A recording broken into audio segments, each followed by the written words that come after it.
Imagine a world where borders are just lines on a map, not barriers in the heart. Where religion is a personal walk, not a weapon of war. Where children are taught compassion before competition. And truth isn't owned by a book, but lived in the soul. That's the vision of the new humanity. It's not some sci-fi future. It's a new state of being. One where love, wisdom, and unity are natural instincts, not learned behaviors. In the new humanity, the leaders are servants, the wealthy are generous, the spiritual are humble, the different are celebrated. Here, technology serves consciousness. Science walks hand in hand with soul, and quantum mechanics, AI, and global systems are used to uplift, not control. We don't erase culture, we honor it. We don't kill religion, we purify it. We don't force unity, we embody it. Because once the ego is tamed and the soul is remembered, you don't need laws to love each other, you just do. The new humanity is rising, and guess what? You are already a part of it. You're not here to fit in, you're here to lead the shift. When a raindrop hits the ocean, it doesn't stay a drop, it becomes the sea. That's what unity consciousness is. The moment you realize you were never separate in the first place. We come from different lands, different tongues, different paths, but we're made of the same light, same atoms, same breath, same source. But the system trained us to forget. It trained us to see, skin instead of soul, religion instead of connection, nationality instead of humanity. Unity consciousness breaks that illusion. It sees the one in the many. It understands that hurting another is hurting yourself. It knows that love isn't a belief, it's a frequency. You stop saying they and start saying we. You stop judging and start listening. You stop competing and start building. Even religion, when truly awakened, points to unity. But unity doesn't come from doctrine, it comes from presence. The present moment knows no separation, it only knows now. And now, we are one. Unity ain't a dream, it's a remembrance, a return to truth, a return to self. The world noisy, brethren. Everybody talking, everybody posting, everybody trying to be heard. But in all that noise, who's listening? Sometimes the loudest truth is spoken in silence, and that's where stillness come in. Stillness is not laziness, it's not doing nothing, it's being fully present. When you sit in stillness, the world don't disappear. Your illusions do. You begin to hear the voice under the voice, the one that don't come from fear or pride or pain. You begin to feel your breath again, feel your heart again, feel yourself again. Stillness reveals what the chaos tried to hide, that you are not your job, not your religion, not your past, not even your thoughts. You are awareness itself, infinite, calm, unshakable. And when you rest in that stillness, anger can't control you. Fear can't shake you.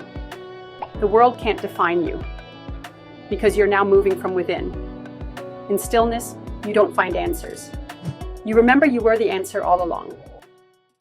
Sometimes, what's holding you down is what you're holding on to. We grip so tight to things, our beliefs, our pain, our image, our past. We say, this is who I am. But is it really? Or is it who you've been taught to be? Detachment don't mean you stop loving.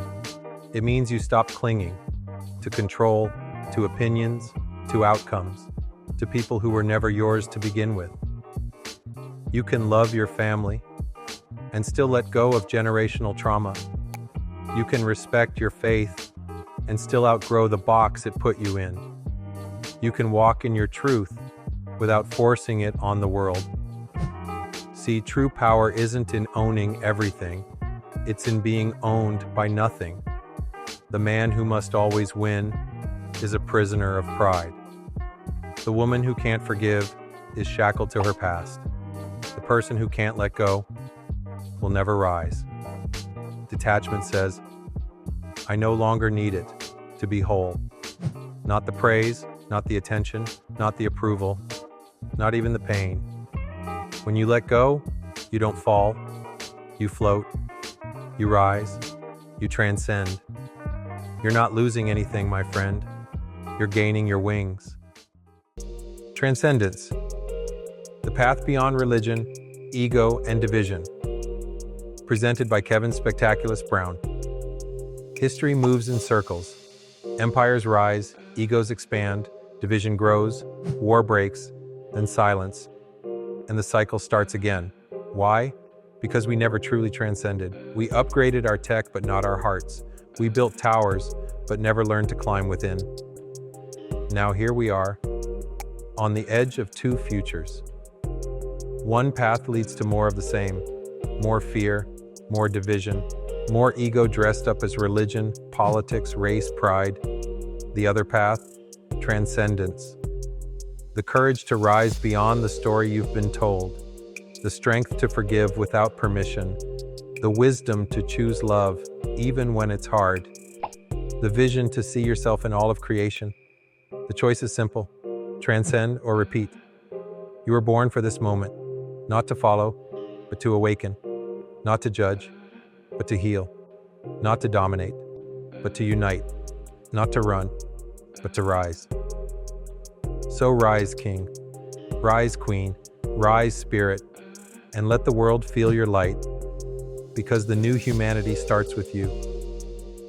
Spectaculus Brown. Et dem. Do you ever hear a voice in your head that say, "They disrespected me? I need to prove myself. I'm better than them." That voice, loud, proud, always defending, always comparing. That's not your soul. That's your ego. The ego wears many faces. It looks like pride in the pulpit. It looks like arrogance in the boardroom. It looks like victimhood in the street. It even hides behind religion, calling itself chosen, while looking down on others. But here's the truth. The ego isn't who you are. It's who you think you have to be to survive. It feeds on attention. It thrives on status. It grows in conflict. And when two egos collide, nations fall, families break, people bleed. The ego is the biggest actor on earth, playing many roles. The preacher who wants to be worshipped, the guru who needs followers, the politician who must always be right, the person who can't say, "I'm sorry." But here's the kicker. The moment you observe the ego, you weaken it. When you see the ego as a mask, not your true face, you begin to transcend it. And in that moment of humility, when you no longer need to win, no longer need to be seen, no longer need to prove, you are finally free. The ego can be loud, but your spirit, it whispers, and in that whisper is your true power. They told us we were different races, different religions, different bloodlines, different nations. They taught us to build walls, mental, spiritual, emotional, and told us it was truth. But the truth is this: separation is an illusion, a dangerous one.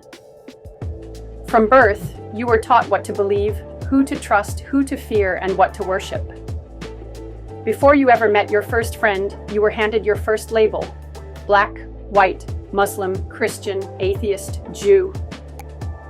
These labels became your walls and your world. But what if you looked deeper? What if you saw through the skin, beyond the scripture, beneath the history? You'd see this: one species, one breath, one life force, divided only by fear. Wars were not born from truth. They were born from this illusion, this idea that we are fundamentally different. But look into a crying child's eyes anywhere in the world. Do you see division, or do you see yourself? Religion didn't fail us. We failed each other through religion, through ego, through separation. We forgot the truth. Transcendence begins with the courage to look past the illusion that says, "I am not you," because in the light of higher consciousness, there is no you and me, only we. Transcendence is about rising above the limitations that bind us. It's that moment when you step beyond the noise of your mind and connect with something greater, pure consciousness. Spiritually, it's about breaking free from the physical and tapping into a deeper awareness. Emotionally, it's choosing love over fear, peace over anger. Socially, it's seeing beyond labels, recognizing our shared humanity. The journey begins with awareness, understanding what holds you back, your pain, your attachments, your ego. Then comes detachment. It's not about killing the ego, but observing it and letting go. You don't need to be right or validated. Freedom lies in that release. Next is stillness. In moments of silence, through meditation or nature, you meet your higher self and hear the truth beneath the chaos. Finally, you reach unity consciousness, where you see everyone as expressions of the same life force. Imagine a world transformed, where wars cease, greed fades, and cooperation flourishes. That's the power of transcendence. It's not about escaping reality, it's about seeing it clearly and choosing to rise above its illusions. What is transcendence? Transcendence means to rise above something, to go beyond limits, beyond ego, beyond the surface of things. Spiritually, it's when you go beyond the physical world and mental noise into a state of awareness or connection with something greater, consciousness itself. Emotionally, it's when you rise above anger, fear, jealousy, and choose peace, love, or understanding instead. Socially, it's when you move beyond labels and tribes, seeing all people as one humanity, not us versus them. How transcendence works, step by step. 1. Awareness. It starts with seeing what's holding you back. Your programming, your pain, your attachments, your identity tied to race, religion, country, even ego. Awareness is power. You can't transcend what you don't see. 2. Detachment. You don't kill your ego, you observe it and let go. Examples. You don't need to be right in every debate. You don't need validation to feel worthy. You can love someone even if they believe different from you. Detachment brings freedom. 3. Stillness, inner peace. Through meditation, prayer, nature walks, silence, you learn to still the mind. In that stillness, you meet your higher self, you hear the truth beneath the noise, you realize you're connected to everything. 4. Unity consciousness. This is the big one. You start seeing everyone, not by their religion, title, or status, but as expressions of the same life force. You look in someone's eyes and see yourself. You understand. There is no other. We are all one. That's transcendence. How it changes the world. Once enough people transcend, wars based on religion stop, greed loses its grip, racism becomes irrelevant, fear fades, cooperation replaces competition, and then unity becomes natural, not forced. Kevin Spectaculus Brown's quote on transcendence: "Transcendence is not about leaving the world. It's about seeing the world for what it is and choosing to rise above its illusions." Kevin Spectaculus Brown @Dem